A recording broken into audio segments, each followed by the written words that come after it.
Okay, we are here with some special guests. Welcome back to Core 100, the game of chess.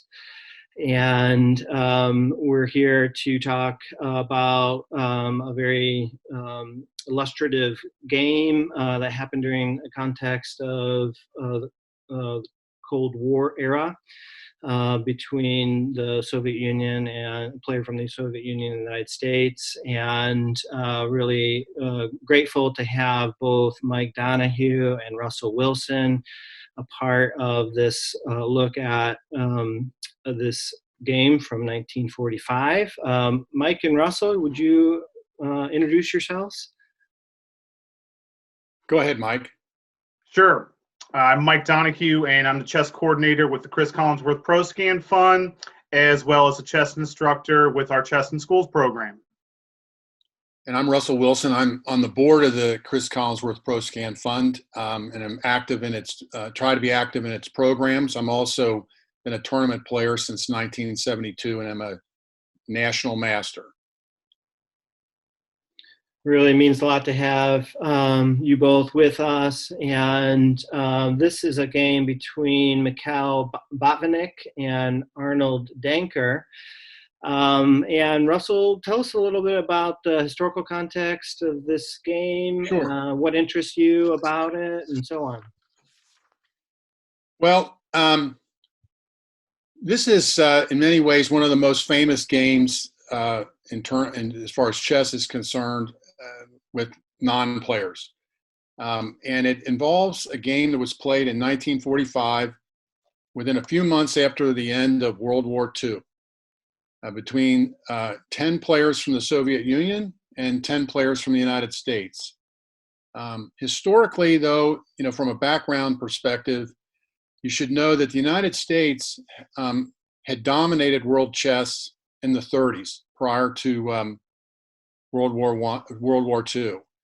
And the Soviet Union, while everyone knew that the Soviet Union had a lot of chess players, there was very little not understanding of how good they were because only a very few of them were allowed to play outside of the Soviet Union. And when this match had been played, Botvinnik was well known to the West because he was one of the few that had been allowed out, but no one knew how good the rest of the team would be. And Denker was at that time was the U.S. champion. In fact, if I did some research, and the New York Times covered this match in great detail, both before and after. And before, they were predicting the U.S. would win handily. What actually happened, though, was that the United States ended up losing in a dramatic 15.5 to 4.5 loss, which is very, very crushing loss for the United States. The match was played 2 games each, but with 10 players, and this game was the first game played on first board. So Botvinnik wins both games, and this was the first one. Can I just interject real quick? It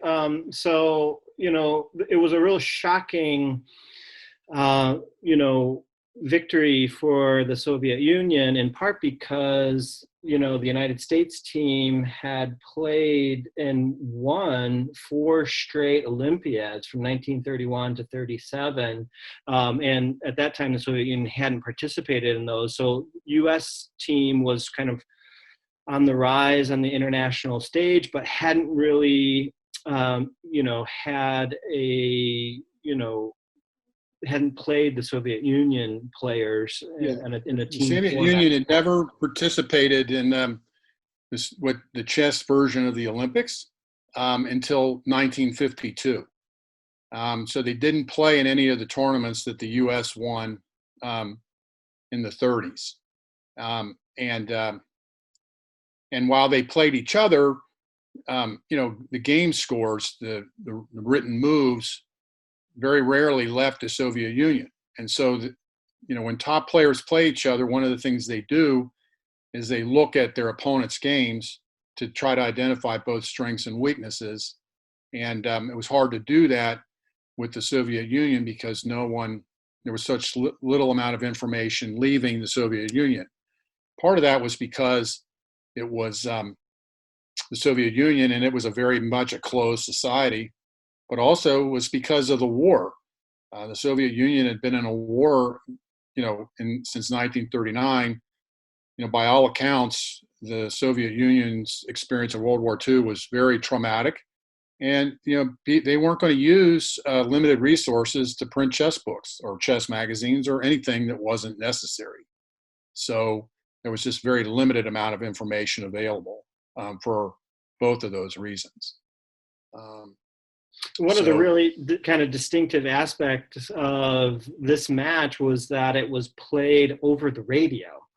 And, it's kind of hard to imagine, and from a contemporary context, where we can watch, chess tournaments live and visually, streaming online. But the way that this game was played was through a radio transmission using a particular kind of chess notation.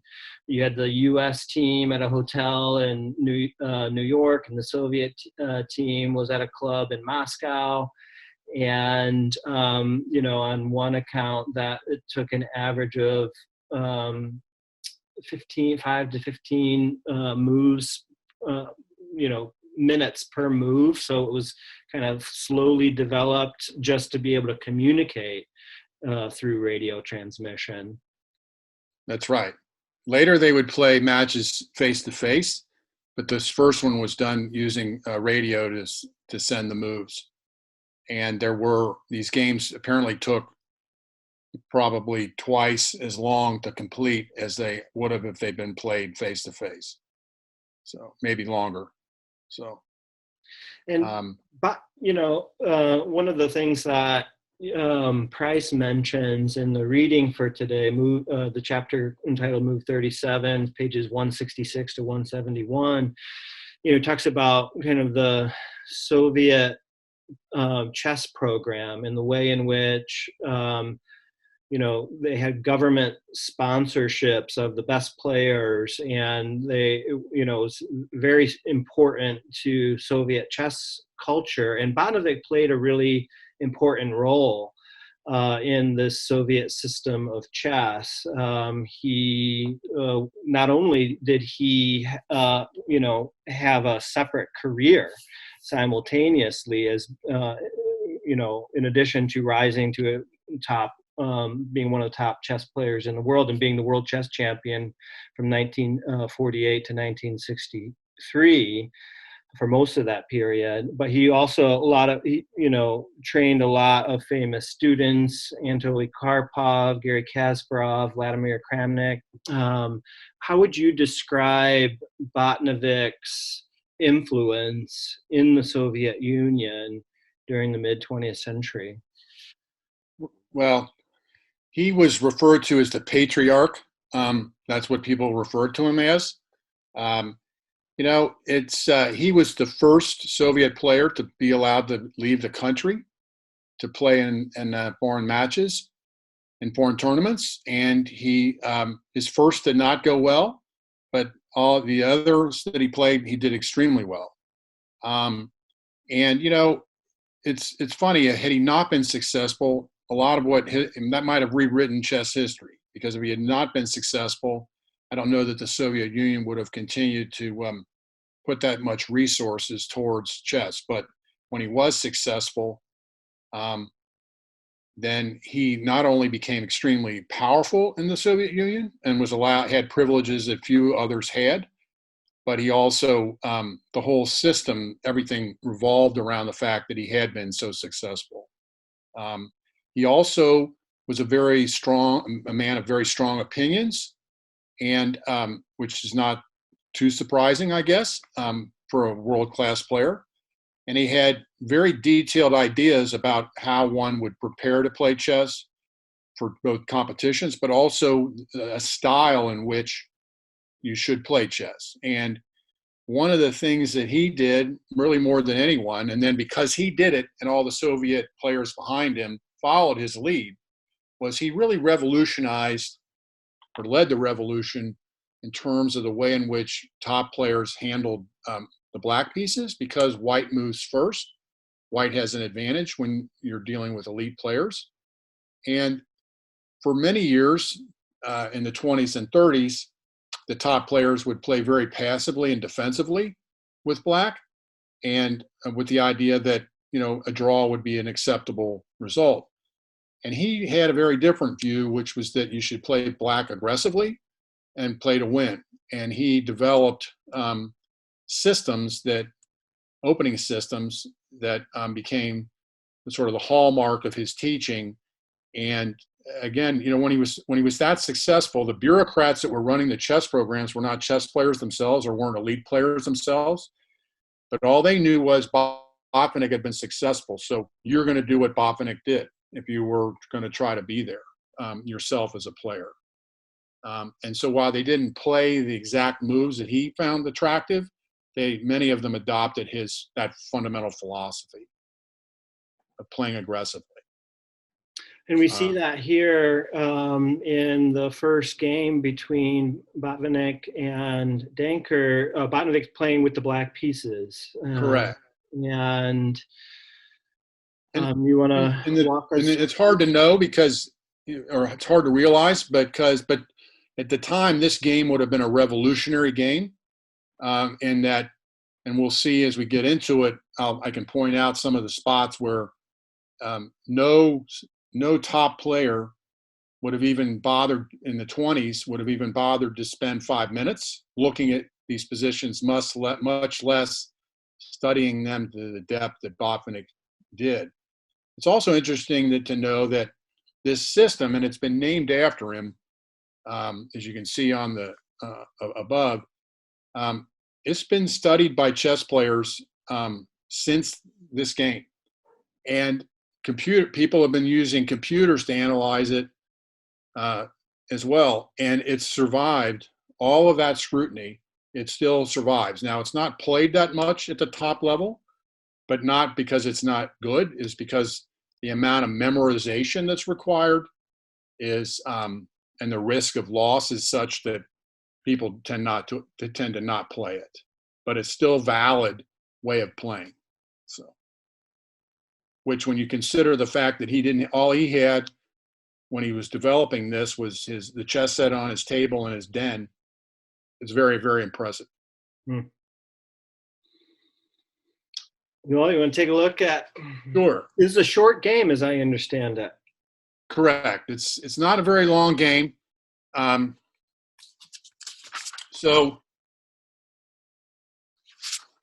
and it's unclear to me whether Denker knew of this system or not. Botvinnik had played it a few times in a tournament in 1944. My guess is that he did know, but he did not fully appreciate its complexity.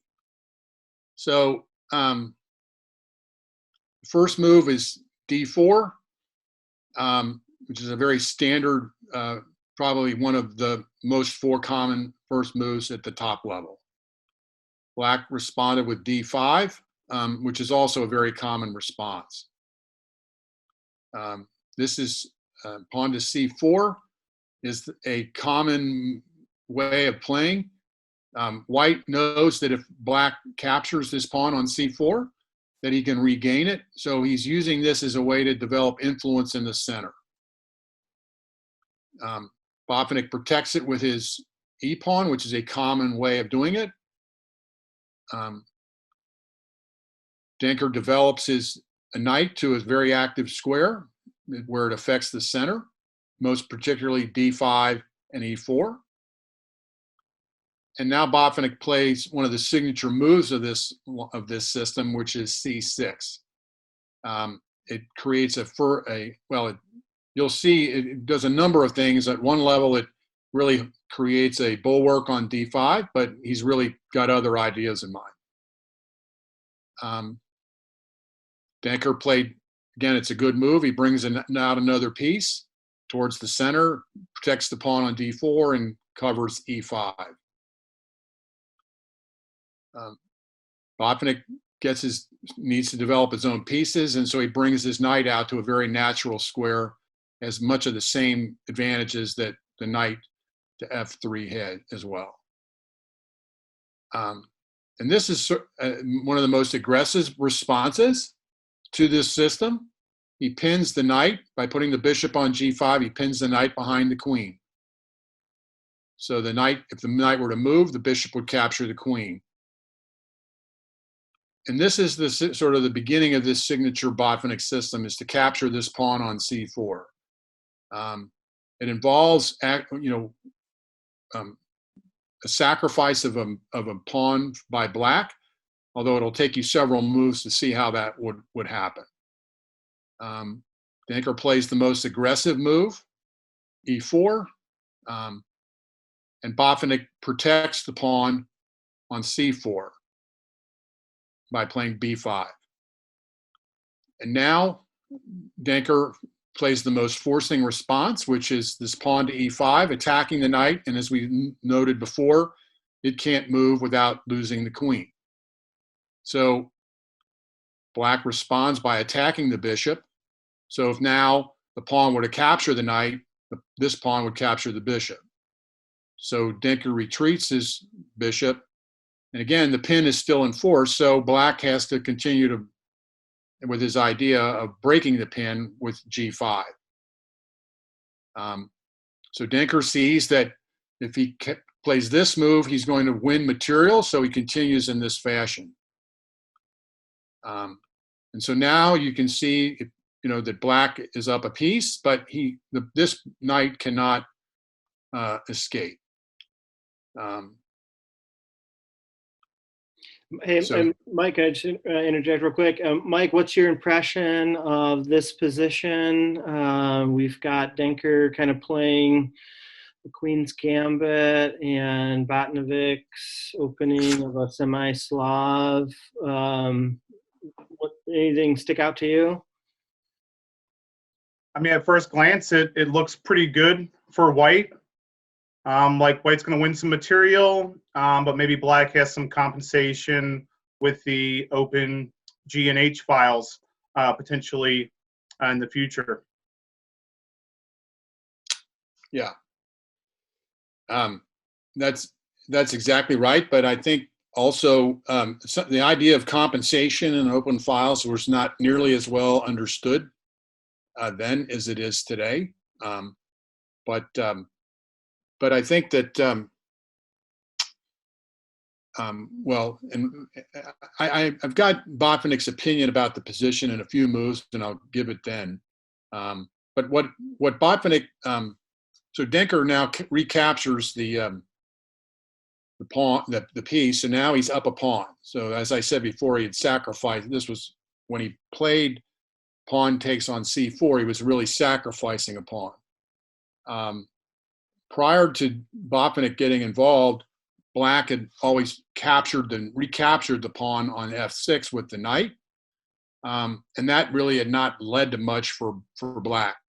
And it was Botvinnik's initial idea or realization that he could just leave it there and not worry about it, because if anything, the pawn blocks the action of the bishop, because you see it can't affect e7 or d8 anymore, so long as that pawn is there.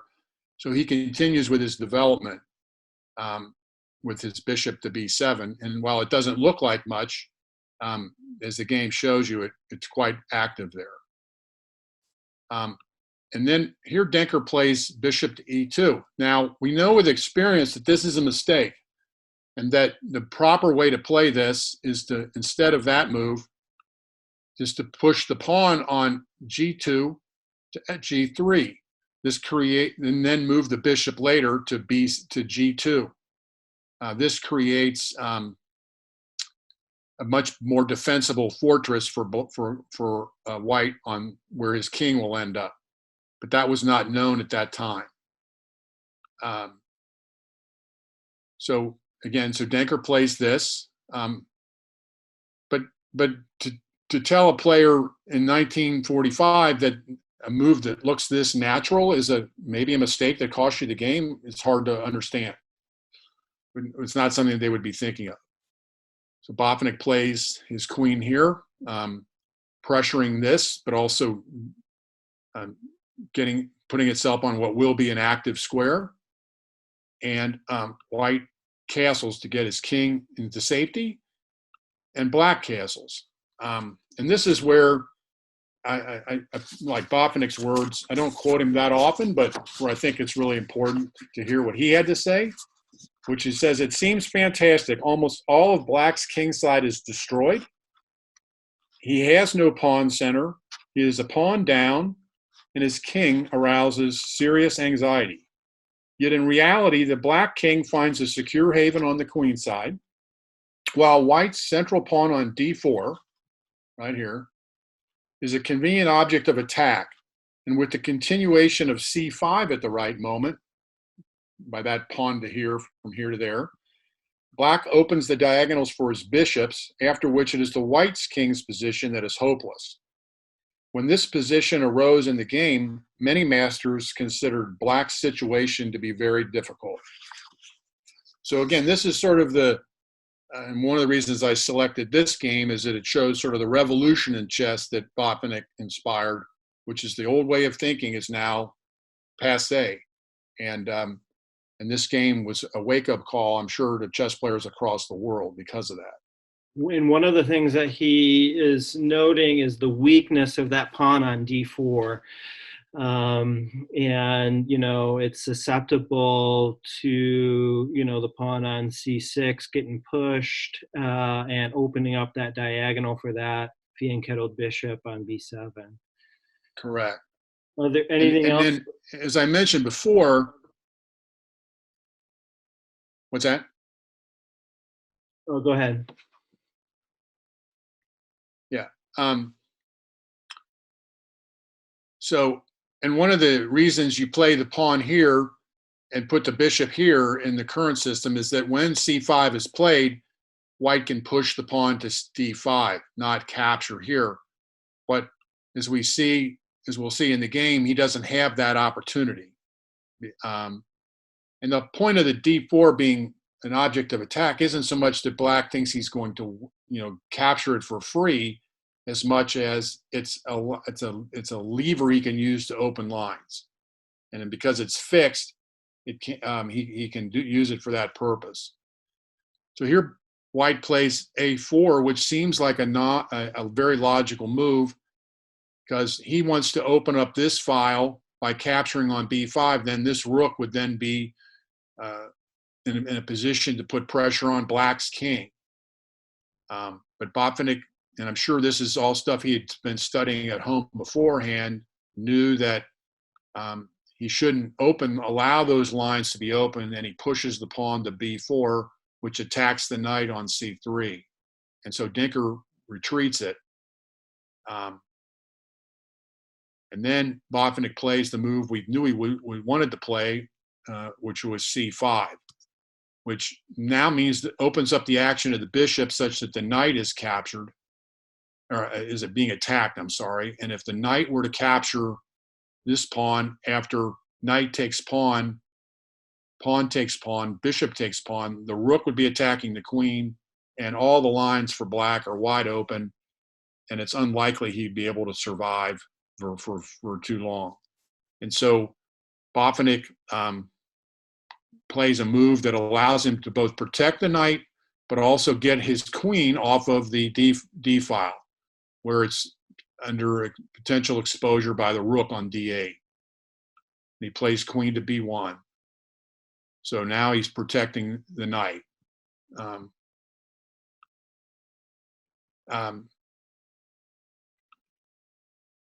Now Botvinnik goes through begins a series of maneuvers with his queen that are designed to create weaknesses. This first one is he's threatening to capture this pawn with checkmate, because the rook with his queen, because the rook would protect it. And so white has to block that threat, and he does it by moving the knight. Botvinnik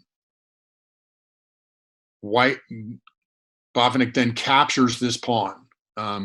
He's trying to, well, for one thing, if he is able to play this pawn here, that would be quite a strong group of pawns moving forward. But he's also primarily trying to open up his bishop that's currently on f8 for activity. Denker captures this pawn. Looked like he couldn't because the queen could capture it here, but if Botvinnik did that, queen takes on c4, then the rook on f1 would come over onto c1, and then he would win the queen. So Botvinnik ignores that and plays his queen here. Now the queen and the bishop are threatening to capture the pawn on g2, which would be checkmate. And there's really not a whole lot of options on how to block that, because the bishop moved from, if the bishop was on e2, he could have played it here, but it's not. So he plays his pawn to f3, which blocks the action of the queen. And now Botvinnik plays a very strong move. He pushes this pawn, and he knows, he sees that it can be captured, but he's interested in the activity that he's going to get by opening up the c5 square for his bishop. One of the things I should add that this c5 d3 move adds is a threat of queen to c5 check, which would then allow, after the king moves, Botvinnik to capture the bishop on g5. So this move, the move that white plays, both protects this bishop, but also adds some protection to there. Botvinnik plays the check, the bishop to c5 that he's been trying to get in for several moves, or that it's the motive behind many of his moves. The king moves, doesn't really have a whole lot of choice there. And now Botvinnik plays this, which contains another threat, which is the queen is now threatening to capture the knight because the pawn is pinned. The pawn could not recapture because of the rook on h8. So these are very forcing moves. The knight, of course, cannot move itself because then the queen would capture the pawn on h2, and that would be checkmate. So he plays his queen to f4, blocking the action of the queen, but falling into